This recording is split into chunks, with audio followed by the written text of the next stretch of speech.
guess the first thing I should say is, you see what a good job Carol did when you hear from those three sons. You can't miss it. It's just Carol all over again, reincarnated.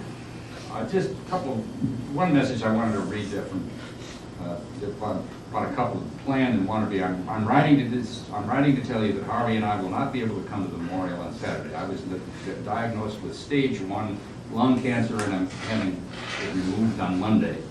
We're very sorry to miss this event, as Carol was very special to both of us.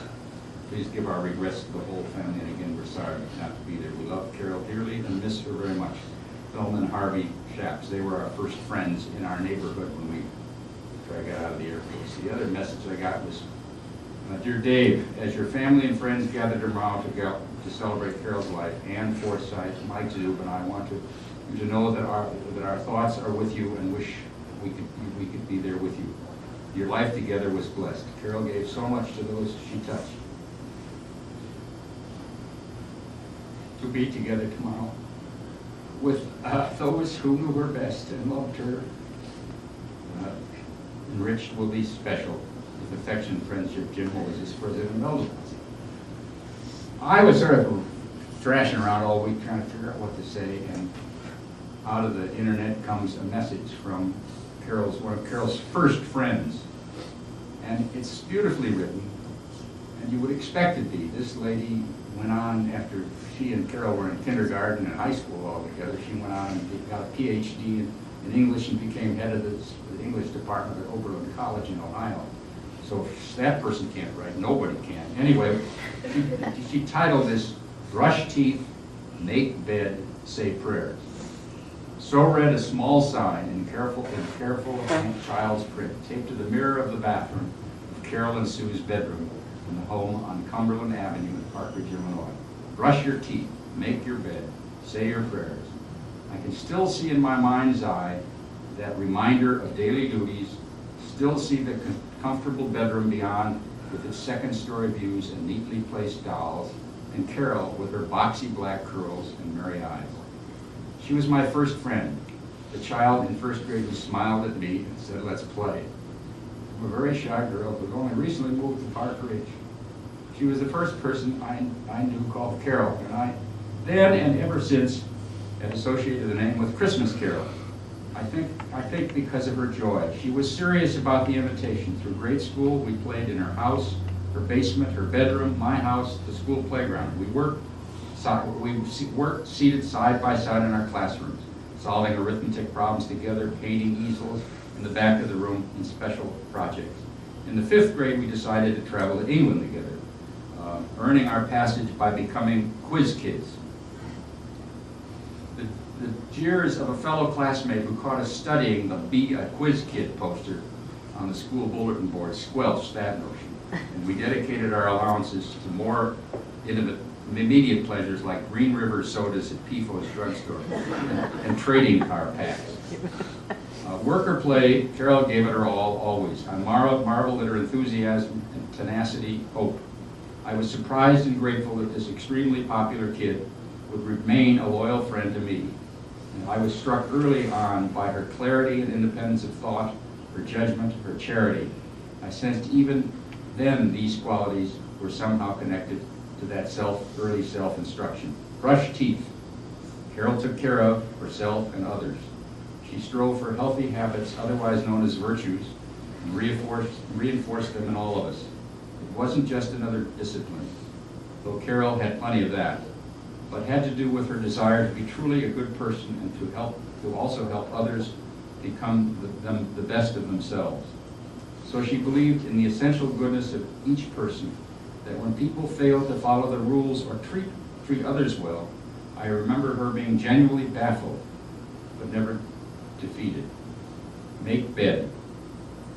When we were young, Carol used to say that she wasn't creative, but she struck me as a true maker. A maker of friendships, a maker of projects, events, adventures, of ideas, of how she followed through. In our school days, others might slough off, but Carol could be counted on to see a project to its end, working harder than anyone else, and quietly never seeking credit. Long before the team the concept of team became popular. Carol embodied the ideal teammate, and what a supporter she was. Carol surely was the wind beneath many a fine flight. And as for being a maker, how about her marvelous way of telling a story, shaping an amusing anecdote, or describing an encounter. How she relished her experiences, how delightfully she shared them. Say prayers. Carol didn't discuss her religion, she lived it. I was inspired by her example, for Carol was catching. Though my whole life she has continued to be an important presence and role in my thoughts and even my dreams. So even though as adults we saw each other rarely, I felt her always near, and I pray to keep meeting her in my dreams. Lovely Carol, thank you for all you meant to me and others. In celebrating your life, we celebrate how life was celebrated in you. And rules. Anyway, that's better than anything I could. Anyway, Carol, I just want to conclude by saying, I think, and others have said this already, better than I am going to say it. Carol was unconditional love personified. She loved her mom and dad, her brother and sister, her husband of 55 years, her 4 sons, her 13 grandchildren and nieces and nephews, her friends, many are here today, the poor Appalachian children she taught in grade school in Dayton, Ohio, her patients she helped as a nurse for 18 years. She loved to help the poor, the sick, the homeless, and the undereducated. We are all richer for her love. I was going to thank Kathy for all she did, but that's been done enough already. Kathy, where are you? You know how much I feel about you. What I wrote down here, I wouldn't have survived the 8 months without you, so that's just how I feel about it. And to Tony and Darian, who extended their stay here in Washington, much beyond when they would have normally headed back east to be with Carol. And to Tom and Julie, who were always available to us. And to Dr. Stahl, who provided unlimited medical consultations and monthly trips from Boulder, Colorado. I mean, I'm absolutely convinced there ought to be a doctor in every family, particularly if it's one like Steve. And thank you all for joining in this celebration of Carol's life. It was a wonderful life.